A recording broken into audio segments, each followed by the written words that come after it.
Continuamos en Síntesis el día de hoy y tengo el placer de presentarles a nuestro invitado del día de hoy, al doctor Juan Miguel Castillo Pantaleón, abogado, especialista constitucional y sobre todo amigo. ¿Qué tal? Buenos días, ¿cómo estás? Muy buenos días, yo muy honrado por la invitación, encantadísimo de estar aquí con ustedes. Qué bueno que aceptaste. Yo quiero introducir esta conversación, primero expresándote algo personal. Nosotros tenemos hacia ti una gran admiración generacional. La mayoría de los jóvenes del país desconocen, por ejemplo, entre otros méritos de tu carrera, que tú fuiste juez de la instrucción hace muchos años. Hace muchos años ya, sí. Pero no un juez de la instrucción cualquiera, sino el juez que instruyó el caso de Orlando Martínez, que era, me imagino, un expediente bastante amplio, que durante muchos años se mantuvo guardado, y alguien con el valor suficiente, en tu caso, como tú, lo desempolvó, lo investigó, y finalmente esa investigación sirvió como base al proceso y la condena, quizás no de todos, pero de la mayoría. Los ejecutores materiales todos. De los materiales, de los Y el autor intelectual fundamental lo sacaron del expediente después. Sí, y es un proceso trascendental porque se trata de el asesinato de un paradigma de la comunicación y de la libertad de prensa en el país, que en la época más difícil para el ejercicio de la libertad de prensa tuvo una posición de defensa de los intereses nacionales. Y ese proceso, que en el aspecto judicial fue instruido por ti, coayudó, fue la zapata para esa condena. Y yo quería expresarte la admiración generacional y profesional por haber tenido esa valentía. La gente cree que es una papita, tú sabes, sí, pero no es una sencillez. Sí. Mira, del expediente de Orlando Martínez, de lo que yo, independientemente de la trascendencia del caso y de la significación en términos de reivindicar la libertad de expresión, porque fue un crimen de intolerancia absoluta desde el Estado, y un tema de encubrimiento, porque recuérdate que desde el Estado se brindó una versión, claro, acusando personas inocentes, una trama de encubrimiento. Entonces, 22 años después de ocurrido un hecho de ese tipo, el logro de evidencia criminal, es decir, el levantamiento de la evidencia criminalística que permitiese acusar con ciertas posibilidades de condena a los responsables, pues esa es la parte que más me satisface. Tanto es así que todos los ejecutores materiales, todos, que es un caso también único, cuando fue confrontado con la evidencia, todos confesaron. Eso es lo importante del asunto. Todos confesaron. Y el acusado de mayor jerarquía, que fue quien impartió la orden, en quien varios de los imputados señalaron de manera unánime su vinculación, que fue la persona que ordenó el atentado. Pau Castro. Sí, tanto Pau Castro como Isidoro Martínez y Lluveres, estos señalaron al general Salvador Lluveres Montaz. Exacto. Él obviamente negó los hechos, pero era su derecho a no autoincriminarse. Pero la evidencia es descomunal, es decir, todos los demás dicen, tú diste la orden, podrás decir misas cantadas y en latín, pero entonces, como no podían sacarlo, a pesar de su nivel de jerarquía, pues entonces entre comillas lo enfermaron. Sí, bárbaro.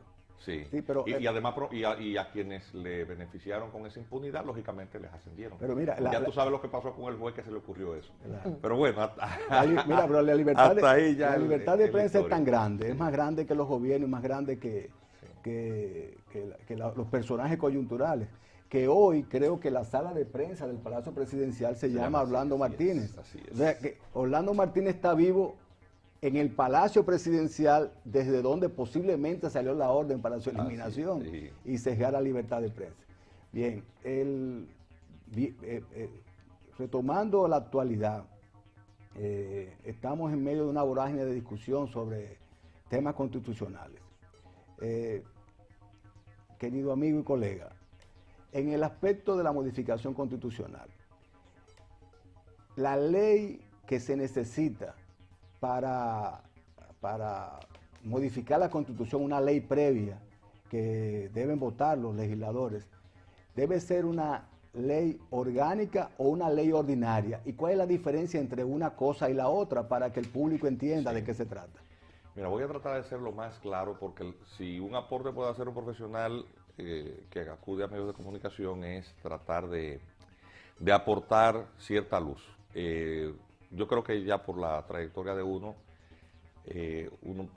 merece cierta más o menos credibilidad. Todo el mundo tiene algún interés, pero yo en el tema político no he tenido ninguno, por lo tanto voy a tratar de ser lo más técnico posible, y porque no tengo una posición política tras el análisis. Lo primero que nosotros tenemos que entender es que tenemos un texto constitucional que rompe con toda la tradición previa de reformas anteriores. Es decir, la Constitución del año 2010 ha sido la mejor constitución que hemos tenido en toda nuestra historia republicana. Es un texto mucho más moderno, mucho más funcional, que desde el punto de vista de los mecanismos de contrapeso de entre los poderes del Estado, pues da mayores garantías, y obviamente conceptualmente la Constitución es muy rica. Por lo tanto, muchas de las categorías de análisis y conceptos del constitucionalismo anterior no son aplicables al actual, porque hay figuras constitucionales muy nuevas que no tenían precedente anterior. El tema por donde tú empiezas, Fidel, que es el tema de las leyes orgánicas, es uno de ellos. El concepto de ley orgánica no existía previamente. Ahora y es bueno que todo este tema se esté discutiendo, porque así la gente, el ciudadano promedio, empieza a interesarse por su constitución.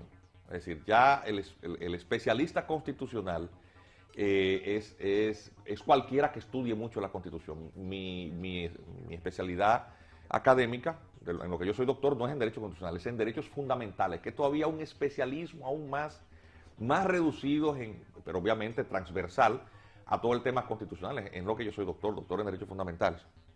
Y aunque solamente en ciertas áreas de interpretación puede invocarse el tema de derechos fundamentales, cuestión que si tenemos tiempo ahorita vamos a mencionar, voy a señalar lo siguiente. El tema de la ley orgánica por primera vez aparece en esta Constitución.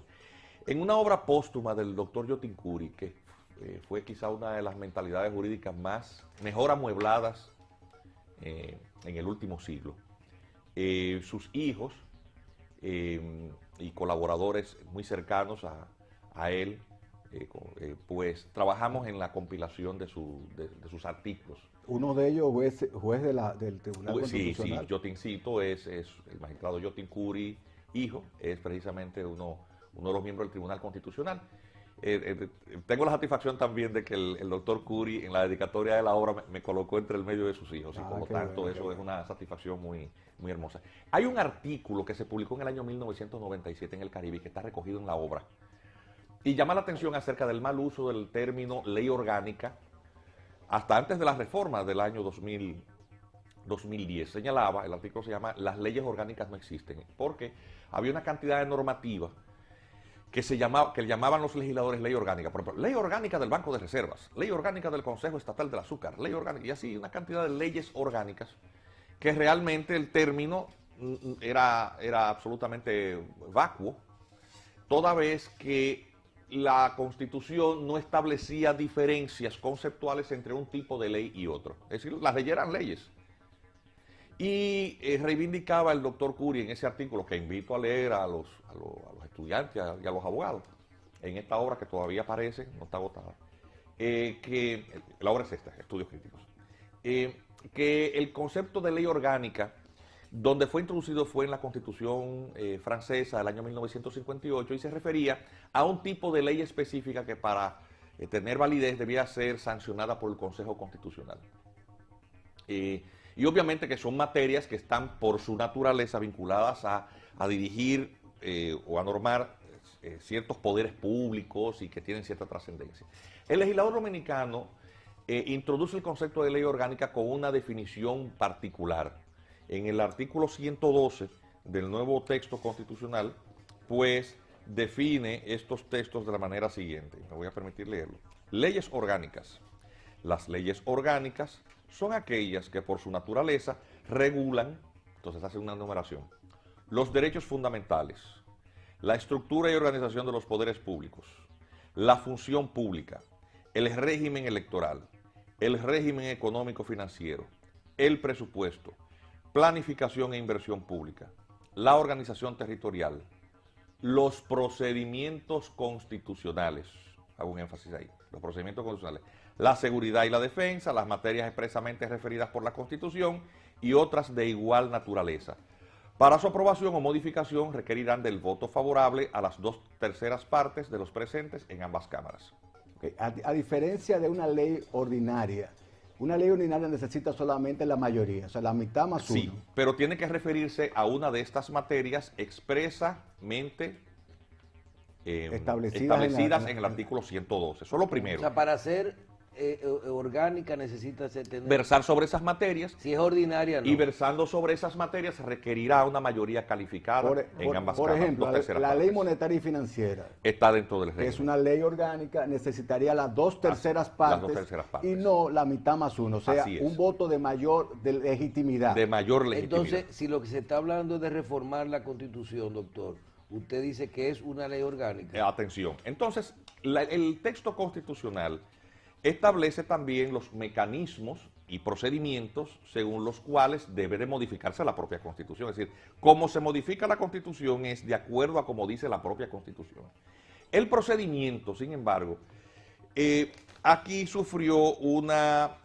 sufrió una modificación en su redacción sustancial en relación con otros textos anteriores. Es decir, se echó en odre nuevo el vino viejo. Sí. Y esto es lo que nos tiene a nosotros discutiendo, porque tenemos una nueva definición, un concepto de ley orgánica que habla de procedimientos constitucionales. Sin embargo, el mecanismo de la reforma sigue con la redacción anterior. Lo excluye. No lo excluye, atención, no lo dice. Entonces, eso es lo que está dando lugar a la discusión. La parte que tiene que ver con la modificación de las reformas constitucionales empieza en el artículo 267 de la Constitución y establece un procedimiento similar al anterior. El 269 en particular establece que la propuesta debe ser hecha con un proyecto de ley que debe de ser suscrito por al menos la tercera parte de los congresistas en cualquiera de las cámaras del Congreso, y esta ley hará la convocatoria declarando la necesidad de la reforma e indicando cuáles son los textos particulares que van a ser reformados. En particular, lo que se presenta en esta ocasión es la modificación de un solo artículo de la Constitución y la introducción de unos artículos transitorios. El artículo en particular es el 124, que trata exclusivamente sobre la posibilidad de un presidente de reelegirse de manera continua, o, que es como se quiere introducir, o con un periodo intermedio, que es como está actualmente. Entonces, modelo que hace una mutación a la reforma del año 2002. Sí. Es decir, 8 años y nunca más. Y obviamente ahora es siempre con un periodo de intermedio. Entonces, en su opinión, la prohibición absoluta de la reelección y lo otro, pues una pequeña mutación de lo anterior. En su opinión, esta redacción que define cuáles son las leyes orgánicas, ¿verdad? Entre ellas ha resaltado los procedimientos constitucionales. Sí. Es el artículo, están entre los artículos 267 y 271, sí, establecido ahí el procedimiento de modificación constitucional. Sí. ¿Es esto un procedimiento constitucional? Entonces, atención, para tratar de ser lo más objetivo posible, porque debemos de llevar esto con la mayor tranquilidad y la mayor serenidad, para no seguir agregando confusión, sino quizás un poco de luz. El 270 dice, la necesidad de la reforma constitucional se declarará por una ley de convocatoria. Esta ley no podrá ser observada por el Poder Ejecutivo, ordenará la reunión de la Asamblea Nacional Revisora, contendrá el objeto de la reforma e indicará él o los artículos de la Constitución sobre los cuales versará. Y el 271 exige el 2/3 partes de los presentes, pero de la reunión de ambas cámaras, que cuando se reúnen en un solo cuerpo se llama Asamblea Nacional Revisora de la Constitución. Obviamente el término literalmente no se utiliza, o sea, no habla de una ley de convocatoria, no dice una ley orgánica. La pregunta es, ¿debía decirlo? ¿O pudiera entenderse que cuando el constituyente ha hablado de ley orgánica en el 112 y referirse a los procedimientos constitucionales, esto alcanzaría el procedimiento de reforma como un procedimiento de naturaleza constitucional? Obviamente la visión más razonable es esa, porque sería muy cuesta arriba considerar que una ley de reforma, o que establece el procedimiento de reforma a la Constitución, no es una ley de procedimiento constitucional. Es decir, claro, una interpretación como esa sencillamente es descabellada. si hay un procedimiento en la Constitución es ese. Es ese. Si hay un procedimiento dentro de la Constitución es ese.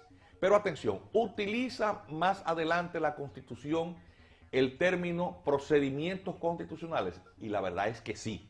Es algo que he visto fuera, no he visto en el debate, no he visto en los análisis que se están haciendo regularmente, quizás en boca de uno que otro abogado, pues sí se haya mencionado, pero no entre los comunicadores propiamente.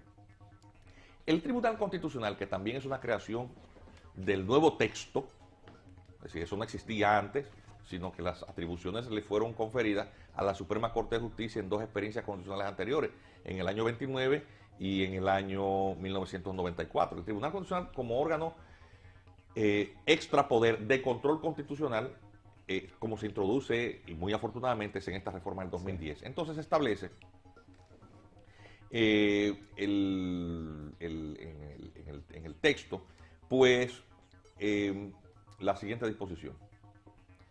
Artículo 189.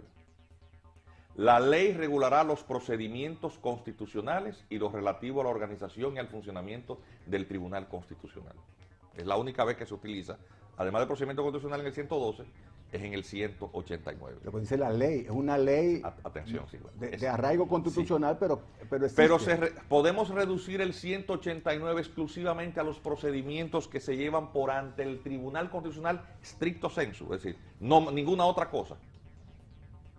Lo cierto es que el texto no distingue, habla de que la ley regulará los procedimientos constitucionales y además lo atinente propiamente a los procedimientos que se llevan ante el Tribunal Constitucional. El Tribunal Constitucional tiene una ley especial de procedimiento y de organización interna, la ley 137.11, esta es la edición oficial. Y obviamente en su articulado no hay nada que tenga que ver con la reforma constitucional, porque el tema de reforma constitucional está referido exclusivamente a la Constitución, no a la ley orgánica de la jurisdicción constitucional. Lo que tú quieres decir es que posiblemente al procedimiento que se refiere la disposición constitucional sea el procedimiento... En el 189 pudiera aparecer eso, si tú quieres hacer una... Al procedimiento del Tribunal Constitucional, sí, no al procedimiento para la modificación, sí, de la Constitución. Y entonces eso significaría, que eso sí he visto en boca de algunos comunicadores, he escuchado en boca de algunos comunicadores, es que únicamente la ley de procedimientos constitucionales a la que se refiere el 112, según estos comunicadores, se refiere al procedimiento del amparo, al de la revisión constitucional de la sentencia, a los procedimientos propiamente que se llevan en los tribunales, en el Tribunal Constitucional, las disposiciones sobre los conflictos de competencia, la acción de habeas corpus, bueno, toda esta cantidad de temas. Ciertamente hay una imprecisión en el texto constitucional. Mi interpretación particular es que la Constitución, al no distinguir de manera específica y haber cierto espacio para una interpretación y otra, necesariamente eso va a conducir a las posiciones divergentes en la misma dirección. ¿Cuál? La de terminar apoderando el Tribunal Constitucional, para que termine el Tribunal Constitucional, que tiene capacidad para ello, de dar la interpretación correcta al alcance de la ley de convocatoria, es decir, si es o no una ley de carácter orgánico, en tanto que es una ley de procedimiento constitucional. Yo personalmente me inclino en esa dirección. Aunque no te niego que hay, vamos a decir, cierto peso en algunos de estos razonamientos. Uno tiene también que reconocer cuando un argumento pudiera tener algún peso. Y el Tribunal Constitucional, al final de cuentas, será el que zanjará. Otro argumento es que ¿cómo es posible que para leyes orgánicas, tal y como está definido, por ejemplo, la ley monetaria y financiera, para retornar al mismo ejemplo, que por su importancia requieren mayor legitimidad y por ende mayor nivel de aprobación, las 2/3 partes? ¿Cómo es posible que para una ley de ese tipo sea necesario las 2/3 partes y para la modificación, para una ley para que determine la modificación constitucional no se necesite las 2/3 partes? Ese es otro argumento. Así es. Siendo la Constitución la ley más importante que tiene una nación. Claro. Ese es otro argumento. ¿Cuál es tu punto de vista? Mira, lo cierto es que el texto constitucional, teniendo una naturaleza sustantiva, crucial para la organización del Estado, necesita ser debe ser sacralizado, es decir, debe de otorgársele una consideración en la cúspide de la pirámide normativa. Y por lo tanto, tocar la Constitución significa debilitarla. Y principalmente cuando al punto en que el tema se refiere, tiene que ver con la legitimidad o continuidad de las autoridades que gobiernan el país. Es decir, eso no es cualquier tema. ¿Qué pasaría si el cuestionamiento constitucional a la modificación que se produzca cala?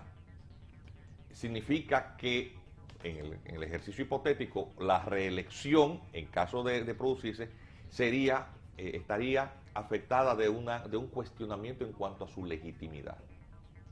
Porque las modificaciones reeleccionistas siempre produce un efecto de cohesión en quienes se oponen a ella. Y eso son razones de tipo político. Entonces estaría una segunda parte del tema jurídico, un tercer tema. Esta Asamblea Nacional Revisora de la Constitución. Que creo que hoy van a introducir el proyecto de ley en el Senado. Hoy sí. Tocando el artículo 124, requeriría de un referéndum aprobatorio, porque este es el segundo tema.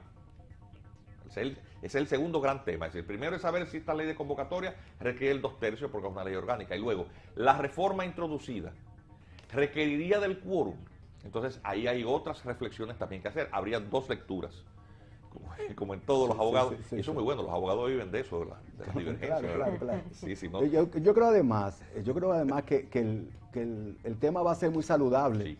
Inclusive, no importa qué mayoría para la aprobación elija el Congreso, porque lo que van a interpretar en este momento, cuál es la vía a elegir, es el Congreso. Si va a ser por mayoría simple, como una ley ordinaria, o si va a ser por mayoría calificada, 2/3 partes, como si fuera una ley orgánica. Sí. Ellos van a determinar. De todos modos, en un sentido u otro, ojalá lleguemos al Tribunal Constitucional para definir en el futuro esa situación. Sí. Y esa duda, aclararla, ¿verdad? Sí. Pero aún así, aunque el Tribunal Constitucional será quien dé la última palabra, pues lo cierto es que también el aporte académico, analítico, es conveniente hacerlo. Claro. El tema del referéndum aprobatorio está previsto en el artículo 272 de la Constitución de la República. Y me voy a permitir leerlo también. Dice, cuando la reforma verse sobre derechos, garantías fundamentales y deberes, garantías, ordenamiento territorial y municipal, régimen de nacionalidad, ciudadanía y extranjería, régimen de la moneda, sobre los procedimientos de reforma instituidos en esta Constitución, procedimientos de reforma instituidos en esta Constitución, requerirá de la ratificación de la mayoría de los ciudadanos y ciudadanas con derecho electoral en referendo aprobatorio convocado al efecto por la Junta Central Electoral, una vez votada y aprobada por la Asamblea Nacional Revisora. Entonces, o sea, si se va a usar el 124, habría que tener un referéndum. Tenemos dos lecturas. Lo primero es que el texto del que trata la reforma es exclusivamente el 124. Cuando ubicas el artículo 124 en el texto constitucional, no está en ninguno de los títulos y capítulos específicos de los enumerados por el 272, el 272. para el referéndum. Salvo en la siguiente interpretación, que la leí, por cierto, de una persona que le escribió a un columnista muy leído, Orlando Giles, quien lo publicó una vez, Sí. y me pareció muy interesante. No sé quién es la persona que escribía esta comunicación. Señalaba lo siguiente. Decía esta persona que había escrito al periódico que el artículo 272 hablaba de las garantías.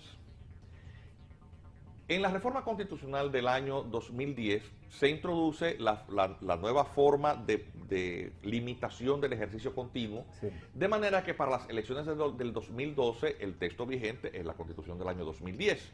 Y por lo tanto el votante concurre a las elecciones votando por el candidato a sabiendas de que lo hace solamente por 4 años. Amparado en esa modificación constitucional. Es decir, no se llama engaño. Ha ejercido su voto conscientemente de que lo está haciendo por un presidente que no se perpetuará en el poder más allá del término de los 4 años. No se puede repostular. Si dura, de manera continua no, podrá repostularse en otra ocasión, pero, Sí. pero con el mandato intermedio. De no concurrir, de producir o generar una modificación constitucional en el transcurso y beneficiarse de ella, obviamente burla la voluntad de los electores. Pero del voto del 2012. Sí, pero es el que ha Exacto, legitimado el actual exactamente. mandato. Es decir, Ajá. es como que te hago firmar un contrato y después que tú firmas el contrato, no, Ya. yo ahora es otra cosa. Sí, pero no me has consultado. Te cambio las reglas. Te cambio lo que dice este articulista es, no me has consultado, en pocas palabras. Es decir, ¿Y qué tú opinas? el argumento tiene cierto peso. Ahora bien, yo siempre en mis interpretaciones acerca de los textos legales trato de no alejarme demasiado del puerto, de la costa segura de la letra de la ley, porque obviamente el 124 no está dentro de las materias concernidas. Sin embargo, recordemos que el 272 no solamente habla de estas garantías, es decir, si no puedes someter a un referéndum aprobatorio esta reforma, ¿qué garantía tengo yo que el derecho a elegir no se me haya vulnerado? Porque te he elegido por 4 años y no más. Entonces ahora tú me dices que tú te vas a repostular, pero no fue para eso que te elegí. Es decir, el argumento tendría peso. Luego está el otro argumento que tiene que ver con que el texto del 272 habla de los procedimientos de reforma instituidos en esta Constitución. Entonces ahí no hay ningún tipo de dudas. Por lo tanto, el referéndum siempre sería obligatorio. ¿Qué pasaría si se produce una reforma al vapor, además de los cuestionamientos? Bueno, independientemente del tema político, de los cuestionamientos que se van a generar, es que necesariamente por esas dos razones eso terminará en el Tribunal Constitucional. La pena... Y una elección o una reelección producida en ese ambiente de cuestionamiento político, más los cuestionamientos jurídicos constitucionales que son muy legítimos, necesariamente mellarán, debilitarán la legitimidad del mandato subsidiario. Claro, lo que es Eso no es saludable. lo que es una pena es que la discusión sobre el procedimiento para la modificación constitucional no sea evidentemente técnica jurídica y que lamentablemente existe una especie, vamos a llamarlo, prostitución ideológica en términos jurídicos, porque dependiendo de qué, hacia qué personaje o hacia qué posición simpatice el jurista que opina, se mueve en un sentido u otro, una especie de prostitución jurídica, ¿verdad? Por ejemplo, los que se oponen a la reelección, repostulación, mejor dicho, del presidente Danilo Medina, van a buscar argumentos para que se haga más difícil la aprobación de una ley que promueva la modificación constitucional, que en vez de ser una mayoría simple sea una mayoría de las 2/3 partes.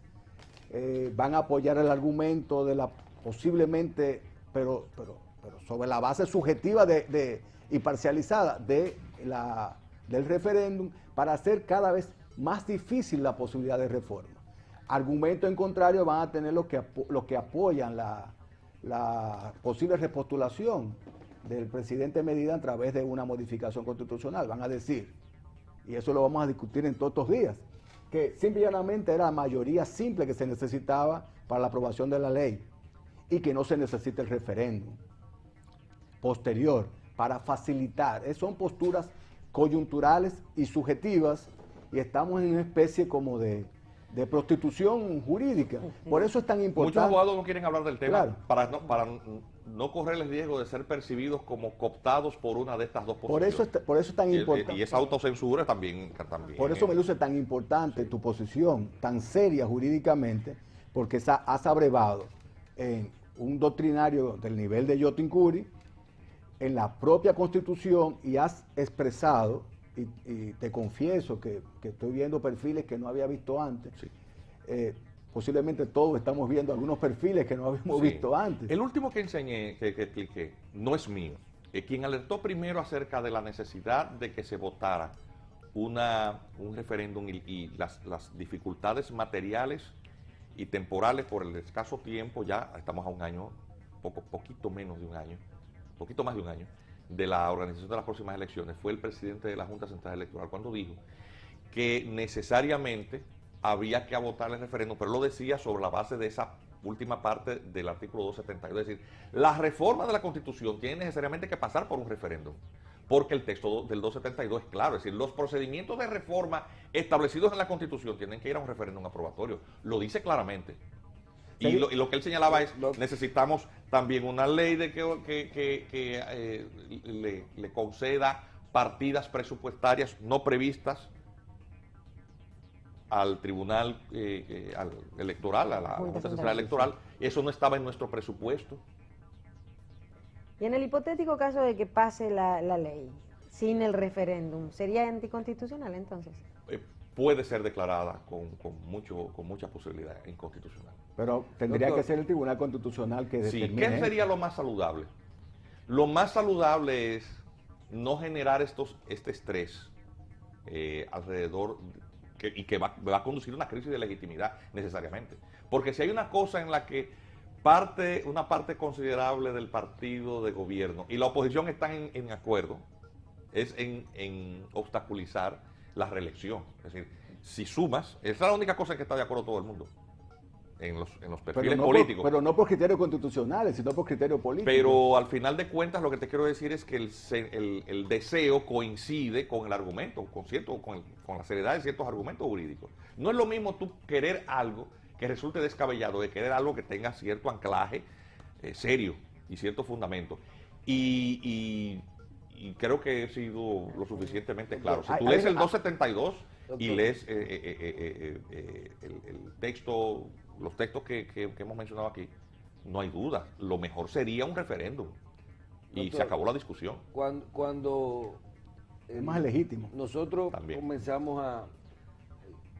estado un par de semanas envueltos todos los días en escuchar y recibir aquí diferentes opiniones de varios juristas con el tema, sobre todo el del referéndum y el de la ley orgánica y estas cosas.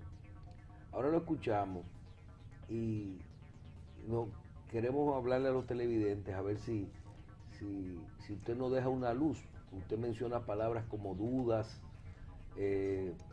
una ley aquí, una cosa que dice en otro lado, y estoy tratando de ser bien llano en la forma que voy a hacer, que le voy a hacer esta pregunta. Nosotros hemos escuchado aquí a el Subero Isa, el ex presidente de la Suprema Corte de Justicia, decir en un programa que no hay necesidad de un referéndum. Hemos tenido aquí juristas la semana pasada, como Oliver Rodríguez Huerta, que dice que no es necesario un referéndum. Lo escuchamos a usted diciendo, sí, yo entiendo que sería bueno, sería saludable, por ejemplo, podría ser motivo de esto, pero hay cierta cosa, cierta duda. Tenemos, y así en fin, una cantidad de posiciones. Vemos y conocemos las posiciones del presidente y de este grupo de gente que, independientemente de cosas, no entiendo que no son gente que se van a lanzar a un proyecto de reforma de esta naturaleza sin tener las bases necesarias para poder defender las cosas que hagan. Sobre todo en el tema del referéndum, porque yo mismo soy partidario y veo de que el mismo tema de las 2/3 partes, si se van a conseguir los votos para las 2/3 partes, para la asamblea revisora, que lo consigan para la ley. O sea, eso sería hasta si hay que ser, la ley tiene que ser orgánica o inorgánica o como ustedes la llamen. Doctor, ¿existen los argumentos necesarios o los sectores interesados en la reelección podrían tener un punto de vista lo suficientemente sólido, necesario, con estos argumentos para poder defender estas cosas? Bueno, o sea, independientemente de la interpretación y las cosas, hemos estado conversando con gente que te dan argumentos tan convincentes como los suyos. Y nosotros lo que queremos ver es que usted habla de legitimización, de dudas en la próxima, si el proceso fuera bien visto. Yo no había visto una posición tan objetiva porque el doctor ha sido suficientemente objetivo y apegado al tecnicismo jurídico. En eso se ha diferenciado de algunas otras opiniones. Sí, bueno, permíteme decirte que cuando las urgencias, principalmente en la lucha por el control del poder, son las que llevan los discursos. Obviamente, no se es muy amplio, sino que sencillamente te enfocas en un punto y dejas todo lo demás fuera. Hay cosas que te sobran. La objetividad tiene que ser, no debe dejar cabos sueltos. Si hay algo que te quedó al final suelto, pues el análisis o la metodología que utilizaste fue absolutamente errónea. Si tú dices, bueno, no necesito referéndum, y te dices, porque el 124 no está expresamente mencionado y te reduces a eso, sí es verdad, evitas posiblemente los extravíos y las confusiones. Sin embargo, obviamente hay cosas que quedarían sueltas. Es decir, ¿qué hago con esa parte del 272 que me dice que entre las materias que debo de someter a referéndum aprobatorio están los procedimientos de reforma instituidos en esta Constitución? ¿Qué hago con eso entonces? Y una cosa... Es decir, ahí, ¿qué hago? Entonces significaría esto, que podría ser otra interpretación, que lo que habría que someter a referéndum es la ley de convocatoria. Porque no. esa es la de procedimiento. Porque esa es la de procedimiento. Es decir, si no te quieres ir al 2/3, es decir, con una ley orgánica, entonces tiene que caer en el referéndum porque por algún lado tiene que ser. Juan Miguel, dime una cosa, ¿existe la posibilidad, o existía la posibilidad, de que el Tribunal Constitucional conociera una consulta a la constitucionalidad previa? No, tiene que ser a propósito de una acción declaratoria de constitucionalidad. Es decir, la solicitud de interpretación del canon constitucional o de la ley a la luz del canon constitucional. Porque hay convenciones internacionales que se someten se hace de manera principal. Los abogados les llamamos acciones principales a la acción de demanda en la que tú persigues, en este caso, la declaratoria de inconstitucionalidad. Entonces, la ley 137.11, orgánica del Tribunal Constitucional, estableció la siguiente disposición, que la jurisdicción constitucional tiene atribuciones interpretativas, es decir, que a propósito de una demanda en declaratoria de constitucionalidad ella puede dar una sentencia que aclare cuál es el sentido constitucional en el que la ley debe ser vista o leída. Y esto puede ser a partir no de un recurso de solicitar a la... No, tiene que ser una acción de declaratoria de constitucionalidad. Pero y a partir si el Tribunal Constitucional ve desde su punto de vista, bueno, ya se está sometiendo al Congreso el proyecto de ley, ahora mismo hoy lo van a conocer. Ellos a partir de ahí no pueden emitir una... Hay un precedente anterior de una ley que declara la necesidad de la reforma que fue de manera anticipada decidida por la jurisdicción constitucional antes de ser promulgada por el Ejecutivo. Incluso esta ley, que no había sido aún promulgada y que fue fallada, era una ley de reforma. Traigo a la colación aquel proyecto de reforma constitucional que durante el mandato del presidente Hipólito Mejía fue promovido por un grupo de senadores, Fidel, Michelle, Marcela. ¿Ustedes se recuerdan de ese proyecto del finado senador Darío Gómez y otros? Sí. Que incluso desde el punto de vista jurídico constitucional, la sentencia fue muy interesante porque la prueba de lo alegado se sustentaba en titulares de periódicos, es decir, en recortes de periódicos, porque la Suprema Corte de Justicia precisamente no llegó a manejar un texto de ley porque no había sido promulgada aún, ni siquiera el proyecto mismo. Fue sobre la base de lo que decían los periódicos. Un caso interesante, si lo que se probó. El razonamiento rumor público. Prácticamente falló sobre la base del rumor público y declaró inconstitucional. Es decir, esa jurisprudencia también tiene que ser vista ahora, porque en ese momento la reforma también perseguía reelección. Continuidad en el mandato. Yo tengo la referencia también, porque existe la posibilidad, por ejemplo, en casos de convenciones internacionales, antes de ser sometidas a ratificación congresional en República Dominicana, pueden ser sometidas al test de constitucionalidad ante el Tribunal Constitucional. Oye, esto... Pero a propósito de una acción, Fidel, la ley 13711 no te da espacio a otra cosa. O sea, obligatoriamente tienes que demandar en constitucionalidad. Lo podemos ver despacio, pero sería interesante que para evitar acciones ex post, posteriores, se pueda hacer una consulta constitucional al Tribunal Constitucional para determinar si un proyecto en su fase de proyecto, ¿verdad? ¿Es contrario a la Constitución o sería constitucional su conocimiento? Para evitar que ya leyes aprobadas por un poder del Estado, promulgadas... Como una vacuna. Exacto, una especie de amparo constitucional preventivo al más alto nivel. Mira, cualquier persona puede someter ese... Ya se interpusieron dos... recursos de amparo preventivo, pero luego de la reunión de un organismo de un partido político, en el sentido de que era para, sí, obviamente el objeto y la causa eran dudosos, porque se trata de una organización política y por lo tanto las iniciativas solamente le conciernen a sus miembros y no al resto del país, aunque eso tuviera una gravitación, si se quiere, importante. Sí te puedo decir con cierto nivel de seguridad de que el proceso de consulta no es posible, es decir, solamente puede dar una sentencia interpretativa a propósito de una acción principal en declaratoria de inconstitucionalidad. ¿Cuál es el temor también? A ver, recuérdate que la Constitución establece que una vez aprobada la ley que declara la necesidad de la reforma, se convoca por la misma a la Asamblea Nacional que en 15 días conoce. Entonces, ¿tendría tiempo suficiente el Tribunal Constitucional para pronunciarse en menos de 15 días acerca de la inconstitucionalidad de la ley de la reforma antes de que ésta se produzca de manera atropellada? Depende del interés. Atención, el Tribunal Constitucional ha conocido con carácter de urgencia, hay precedentes previos, es decir, puede también, y entonces, ¿qué es lo malo? Que eso va a someter a un estrés, a una tensión, porque es que el poder se lleva a sí mismo en andas, es decir, con un nivel de urgencia. Y la falta de serenidad y de prudencia termina produciendo otras situaciones. Eso no es saludable. No es saludable. Se dice, bueno, es que no hay tiempo. A ver, pero lo quieres hacer en 15 días, con una legitimidad precaria y produciendo una tensión política importante. O sea, eso abre las puertas a cualquier cosa. Quiero agregar otro elemento.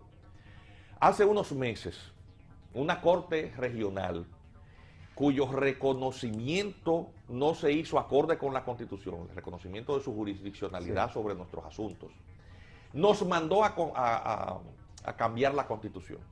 Y obviamente nosotros sabemos que lo que ordenó esa sentencia se refería a un tema, pero a un tema que no tiene nada que ver con continuismos presidenciales, sino a un tema de pretender fijar la Comisión Interamericana de Derechos Humanos, las reglas de adquisición de la nacionalidad dominicana, que es una materia de dominio reservado del Estado, pero necesariamente coincide en un punto superficial, sí, que es que hay que reformar la Constitución para ello. Y si nosotros enviamos hacia el exterior, en medio de una crisis regional como hay con un tema de una isla dividida por dos estados, uno de los cuales es fallido, porque es que Haití es un estado fallido, que organizará elecciones en este mismo año y que no se alcanza a ver sin documentación gran parte de su población, donde hay una crisis de legitimidad incluso en las actuales autoridades, que va a producir mucha inestabilidad y con ello una marejada migratoria regional que se trata de forzar, conducir hacia la República Dominicana el término de un plan nacional de regularización que necesariamente obligará a estas mismas autoridades a encarar la repatriación que exige prácticamente de manera unánime la población, pero cuando tú hablas de un 93% de la población pidiendo que se repatrie a cientos de miles, si no millones de personas que están en condición migratoria ilegal y que no se van a regularizar de ninguna manera porque es que no tienen documentos. Juan Miguel, Tú tienes una situación en donde tú estás produciendo a contrapelo de todo eso una reforma constitucional. Pero eso es una cosa absolutamente insensata, se está debilitando. A ver, ¿es eso lo que se persigue? Es un mal precedente. Especialmente, mira qué punto más interesante. Tú hablabas del 272 que establece el referendo aprobatorio y consultivo para materias específicas, incluyendo la nacionalidad. Es esa ley 169, creo que del 2014, que establece una especie de modificación de nuestro régimen de nacionalidad o una mala redacción, pero dice que es una naturalización especial. Exacto, sí. Exacto. Es materia del 272. Mira. Y con esto, perdóname, ojalá pueda ser un poquito breve, sí. que estamos faltos de tiempo. Brevísimo. La Constitución solamente establece 4 formas de adquisición de la nacionalidad. Jus soli es condicionado a la condición de residencia de los padres en caso de que estos fueran extranjeros. Si no hay residencia legal, no te toca. Jus sanguinis, nacieres donde fuere en cualquier parte del mundo, el hijo dominicano es dominicano, es lo que llaman el jus sanguinis o derecho a la nacionalidad por el origen.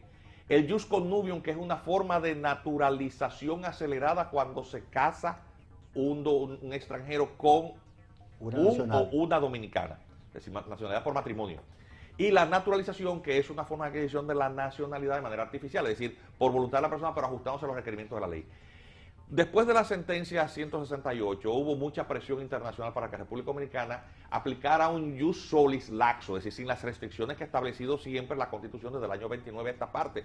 Y toda la jurisprudencia en materia de casación, en materia constitucional anterior a la sentencia 168. Eso era que entrara a todo el mundo. No, había que llevarse, todo el que naciera aquí era dominicano. Sí, habría que llevarse de encuentro todo el que naciera aquí o el que alegara que había nacido Entonces, aquí. la ley 169, atención, ¿a qué mandó? La ley 169 mandó a que las personas que hubieran sido declaradas, aún con ciertas irregularidades, pero no se evidenciara un dolo, es decir, un fraude, fuera beneficiado por una naturalización expedita, que la ley utilizó un término muy malo. La ley se llama de naturalización especial, pero en el texto de ese artículo 2 habla de que serían, me parece que el término era admitido o asentado, un término distinto al del canon constitucional. Entonces, obviamente, en esa circunstancia, mucha gente cuestionó, bueno, esto es inconstitucional porque introduce una modificación, una nueva adquisición de la nacionalidad. Y yo les decía a los que tenían esa tesis, sí, pero es que la ley se llama de naturalización especial, entonces, aunque haya una mala redacción en el texto, la ley dice de qué tipo de naturaleza jurídica tiene la adquisición. Lo que fue ilegal e inconstitucional fue el decreto de aplicación, porque se creó un nuevo mecanismo de autodeclaración por un decreto, llevándose de encuentro lo que la propia ley mandaba, que era que se hiciera de acuerdo a la ley 285, que establece el libro rosado, el libro de extranjería. Permíteme interrumpirte y decirte y comprometerte públicamente a visitarnos nueva vez para tratar específicamente este tema. Sí. Que estos fuegos artificiales de reelección, modificación constitucional e interpretaciones de un lado u otro no nos están dejando ver los temas que son vitales e importantes para el futuro de la nación, sí. Que son ese tipo de temas. Nosotros tenemos 3 temas pendientes con el doctor. Uno, lo vamos a invitar a un debate de algunos temas que vamos a realizar con diferentes abogados y juristas. Otro, en cada parte de este proceso vamos a consultar al doctor, como si en la medida que vaya al constitucional, que vaya a la asamblea, vamos a ir revisando con el doctor y vamos a hacer un programa sobre el tema haitiano que viene ahora y el gobierno está trabajando en el reglamento de cómo serían las formas. Hay un protocolo ya. De las posibles... Sí, hay un protocolo desde el año 98, firmado por los 2 gobiernos. Bien. Señores, vamos a una pausa y venimos con nuestro otro invitado. Muchísimas gracias, colega y amigo. Gracias, doctor.